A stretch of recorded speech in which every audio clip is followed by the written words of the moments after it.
When he learned his daughter fell for the poorest kid in class, this father started following the boy home every day. But even with his car hitting 12 miles per hour, he still couldn't keep up with the running boy. He couldn't believe his eyes. Soon enough, the boy spotted him too. Why are you following me? You know how fast you were going? What are you, a cop? He told the boy that if his speedometer wasn't broken, the kid was running at 12 miles per hour, covering a mile in just 5 minutes. But the boy just shrugged it off and told the teacher to stop following him. Then he took off into the fields. What he didn't know was that his speed could not only change his own fate of poverty, but also turn this down on his luck teacher's life around. White had been a football coach at a big city high school, but during a team talk one day, a cocky player kept interrupting him. In a fit of rage, he hurled a shoe right at the kid's face. That outburst cost him his job once again. No school would touch him after that, so White packed up his whole family and headed to McFarland, the most backwater farming town in California. But once they got there, White started wondering what part of America he'd landed in. The only restaurant in town didn't even serve burgers, only served basic Mexican tacos. Right after they stepped outside, a bunch of lowriders came cruising by blasting music, catcalling his daughter. He rushed his family back to the car and got out of there, but with empty pockets. He had no choice but to stay for now. When the local principal looked at his file, he discovered White had cursed out students, gotten into a fistfight with a school board president, and been fired multiple times for violent outbursts against players. But since they were desperate for teachers, the principal decided to give him a shot. What are the chances of it happening again? It's not going to happen. Pleased to hear it, because you're running out of options, Mr. White. White became the school's PE teacher, but on his very first day, before he even finished taking attendance, 3 students walked right out of class. Their parents were calling them home to work the fields. The kids even mocked his name White, saying it sounded like some farmer's market. But this time, he didn't lose his temper. He was just there to collect a paycheck, save up enough, and get out. Still, compared to the big city, the people here were incredibly warm. Just 2 days after arriving, a neighbor showed up with a live hen as a gift, welcoming him to McFarland. White couldn't bring himself to kill it, so he went to the local general store to buy chicken feed. When the shop owner heard he was raising a chicken, he figured White was planning to stay. So he offered him a sapling, saying in just 5 years, it would shade his whole yard, so the sun wouldn't scorch his plants. But White turned down the offer. No way was he sticking around for 5 years. Walking out with an ice-cold Coke, he spotted some of his students guzzling water from a car wash hose. You know, they got sodas in the store. Water's free, White. White asked around and found out. These kids had been there since 5 in the morning, washing cars for tips. After that, they'd spend the rest of the day working the fields. Monday through Friday, they'd be up at 4:30, barely awake, helping their parents with the harvest, before running off to school. The kids laughed and joked along the way, but the dust swirling all around them told a much bleaker story about their future. The English teacher told White that nearly everyone here came from hardworking Mexican immigrant families, farming generation after generation. The school sat right next to a prison. Once these kids finished their basic education, it was either the fields or jail. There was no third option. Even if they got into college, their families couldn't afford tens of thousands a year in tuition. She knew White wasn't going to stay, but she still urged him to take his classes seriously. Even if all he could do was leave these kids with a few good memories from high school, that would be one of the rare sweet spots in their lives. But White's heart wasn't in it, and he couldn't change things anyway. In class, he was just going through the motions. He'd tell the kids to go run laps, then sit back and eat his breakfast. That's when he noticed these kids weren't just fast. They ran lap after lap without ever getting tired. After school, White spotted a student who ran home every day. His daughter told him the boy's name was Valles. He didn't just run far. He ran incredibly fast. That's when it hit White. These kids ate massive amounts of carbs every day, giving them endless energy. The scorching California sun had built up their heat tolerance. They were born to run. The very next day, he showed the principal a flyer for California's first cross-country state championship, pitching the idea of starting a cross-country team at the school. But the principal said that was a rich school thing. They had no money, no cross-country coach. They simply couldn't afford it. But White had looked up past race times and found that Valles could easily place in the state's top 10. Plus, the state's public education system had added funding for 6 new sports programs a few years back, and cross-country was one of them. Since funding was available, the principal had nothing left to argue and told White to go for it. So White found Johnny, the fastest kid in class, and told him to round up 7 guys for the team, and to make sure Valles was one of them. Johnny quickly recruited Victor and the 3 Diaz brothers, but Valles turned him down. Still 2 guys short. White happened to see Jose, the 3rd fastest kid in class, getting chewed out by the football coach for stealing coins from a vending machine. White stepped in to bail him out, claiming it was his own change that got stuck, and he'd asked Jose to help him get it out. He even bought the kid a drink. That was member number 6. Meanwhile, Valles got into a fight with a classmate for trash-talking his sister. With an assist from the principal, the cross-country team finally had its star runner. When Victor saw that chubby Danny was on the team too, he wasn't happy about it. He thought Danny would hold them back. But the coach said Danny was the key to the whole team, because without him, his 2 brothers would quit. When they ran past the general store during practice, the shop owner couldn't believe his eyes seeing these troublemaking kids actually running with the teacher. He joked that now he'd seen it all. Seeing White slumped against the storefront completely gassed, the owner handed him a Coke, thanking him for what he was doing for the town. The guys trained hard. Even Danny, who fell way behind the pack, never gave up halfway. He pushed through and finished. But when they stopped for water, White noticed every single pair of their shoes was falling apart. And those were the best shoes they owned. The heat eventually faded, and October brought the Palo Alto Invitational. White dug into his own pocket to buy the team matching uniforms and discounted running shoes. They said the gear looked ugly, but they were already lacing them up. The rules of cross-country are simple. First place gets 1 point, second gets 2, and so on. Only a team's top 5 finishers count. Add up their scores, and the lowest total wins. When the other teams saw the McFarland kids, they started talking trash. Where the hell's McFarland?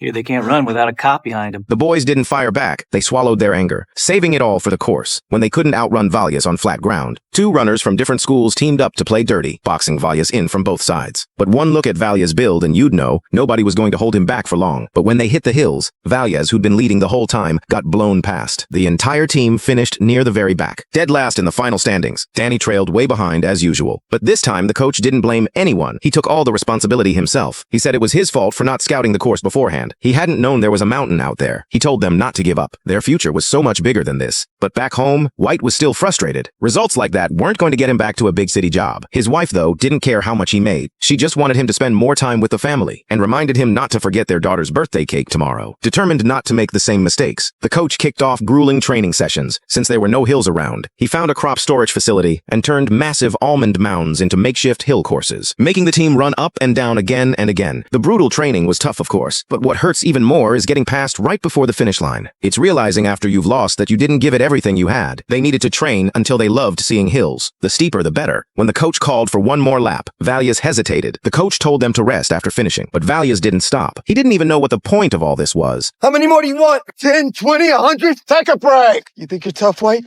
Well, we're tough, all right? We're not runners, we're pickers. And we're always going to be pickers. And every day we're going to get up and do the same thing over and over again, just like this. So you can make us do it 100 times, 1,000 times, because guess what? It's never going to change, all right? When Valles tripped and fell, he pounded the ground and screamed. It was rage born from despair, a howl against the unfairness of it all. Those hills in front of him were like every obstacle in his life. He knew you had to reach the summit to see the world below, but right now he was lost in the woods at the base of the mountain. The weight of reality blocked out the sky like a canopy of branches, and he couldn't see the path forward. Broken inside, Valles quit the team. That night, White got home only to realize he'd forgotten his daughter's birthday cake. She was so upset she wouldn't eat, talk, or even look at him. So White drove into the city in the middle of the night to buy one. But on the way, he spotted someone sitting alone on an overpass. When he got closer, he realized it was Valles. His face was bruised, and he looked like he was in real pain. Life had not been kind to this kid. His teenage sister ended up pregnant, putting even more strain on the family. His father, who kept the family afloat with odd jobs, lost it and started punching walls. Valles tried to stop him and caught a stray hit, since his father was the sole breadwinner. An injury to his hands meant the whole family would starve. Now White truly understood what these kids were up against. He needed to get Valles off that railing, so he told the kid about forgetting his own daughter's birthday. To get him to let his guard down, he told him a fall from this height wouldn't do the job. It'd just break his legs, and he'd never run again, becoming a real burden on his family. The moment Valles was distracted, White grabbed him and pulled him down. From that day on, White threw himself into studying everything about distance running. He got serious about coaching, because running was the one shot these kids had to take control of their own destiny. He started finding all kinds of terrain for training. Every day he'd ride alongside them on his little daughter's tiny bike, coaching them the entire way. Johnny, why are your arms flying around everywhere? I don't know. Why you riding a Barbie bike? 'Cause it's pretty? Bet you got the matching dollhouse too, huh? Which one are you, White? Blanco Barbie? You're not smiling, are you, Valles? No.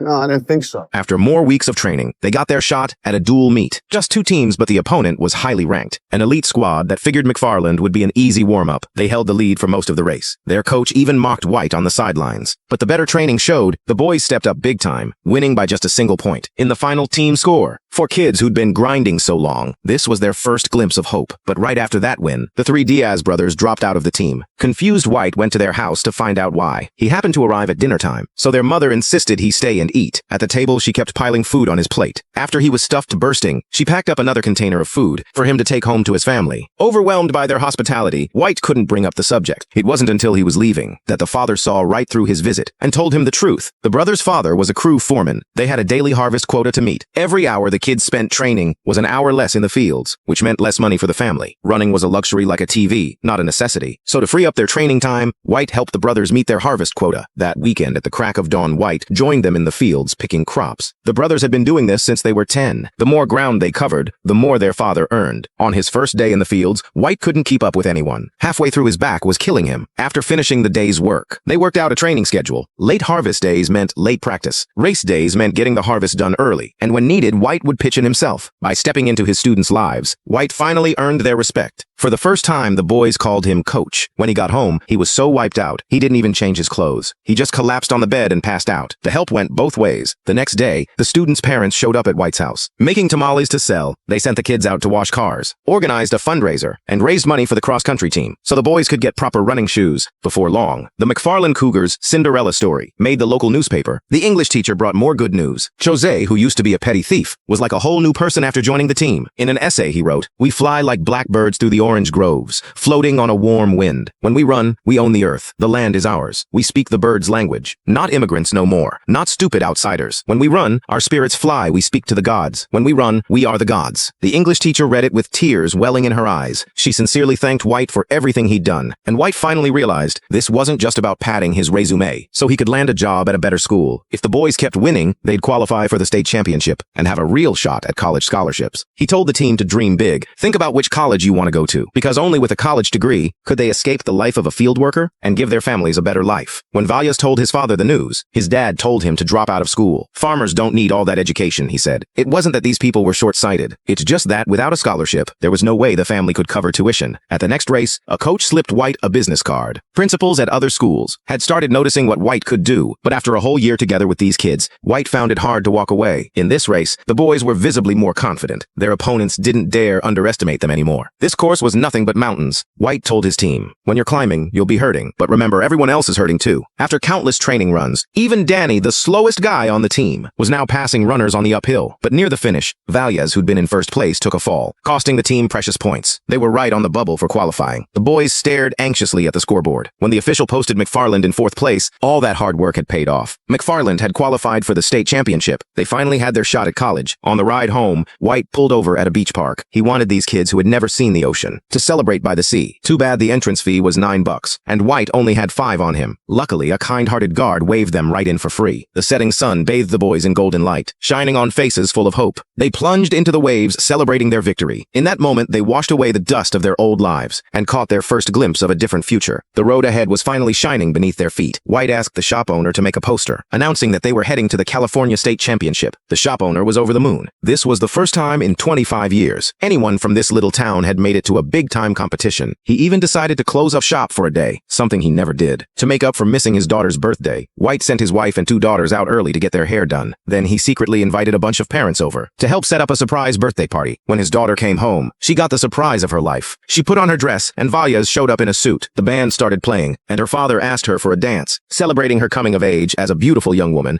the town's car club rolled up too, inviting the birthday girl for a ride. Once White learned this was a local tradition, he let his daughter go, but he made Valles promise to look after her no matter what. But barely a block away near the general store, an old rival caught up with the car club's leader, who'd just gotten out of prison. When White rushed over, his daughter's knees were badly scraped up. The leader got slashed. A violent street assault, less than half a mile from his front door, shook White to his core. The next day, he saw the owner scrubbing the sidewalk clean. White took out that coach's business card and drove to Palo Alto High in the city. The interview went perfectly. They had top-of-the-line athletic facilities, and White would be promoted to department head, the position he'd always dreamed of. He still wanted to see how his daughter felt about it. Valles happened to be there too. He confronted White, asking if he was just gonna ditch them. White was speechless. Everyone's always gonna go for the better everything.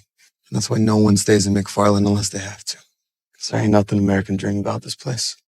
That night, White asked his wife if they should go. Moving meant a nice neighborhood, top schools for the girls, and a much bigger paycheck. But his wife had fallen in love with this place. For years, they'd been bouncing from city to city, following his career. But nowhere had ever felt like home the way McFarland did. She told him that night, when their daughter got hurt, it was because the boys jumped in to protect her and accidentally knocked her down in the process. People anywhere else would never do that. After much deliberation, White decided to stay for now. At the very least, he'd see these boys through to the state championship. On race day, the whole town came out waving American and and state flags. As the national anthem played, White's mind flashed through every moment of their training together. For the first time, the wheels of fate were in their own hands. How far they'd go was entirely up to them now. White gathered the team for one final pep talk. I want you to look around.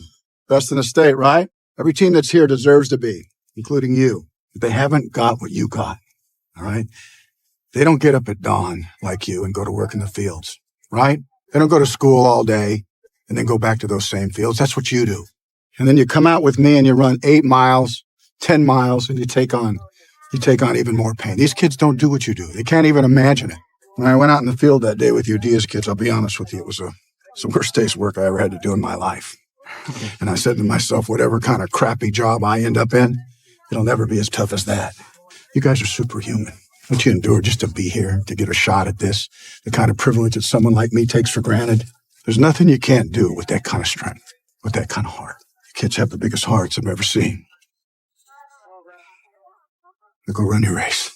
Jose, eager for a great result, sprinted out in front of everyone from the start, but going all out that early burned through his energy fast, and he started fading. Thankfully, Valias delivered. He was the first to appear at the final stretch, winning the individual title by a razor-thin margin. As the rest of the team crossed the finish line, the coach anxiously looked for Jose. He was a full minute slower than his training pace. The championship seemed out of reach. Just when the coach was losing hope, a miracle happened. Danny out of nowhere kicked into another gear, blowing past a ton of runners, and finishing as the team's crucial 5th scorer, clawing back every point Jose had lost. They might actually pull this off. Ladies and gentlemen, do apologize for the delay. It was a very close race, and we needed to be sure.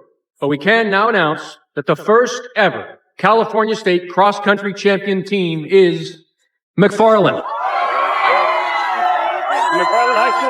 The boys hoisted Danny up on their shoulders. He'd done the unthinkable. The Palo Alto coach approached White one more time, asking if he wanted to make the switch. But after witnessing the incredible transformation in these boys, White made up his mind to stay. He had found his purpose right here. Over the next 14 years, McFarland High's cross-country team won 9 state championships. Jim White remained their coach, retiring in 2003 and settling down in McFarland for good. All 7 runners from the 1987 team went to college and built solid careers. Even in their middle age, they come back every year to join practice, inspiring the next generation to change their fate. A championship trophy can't save a dying town, but 7 boys running across those dusty fields showed people who'd spent their whole lives on their knees what it felt like to stand tall. Turns out when the soul stands up, it looks a lot like running.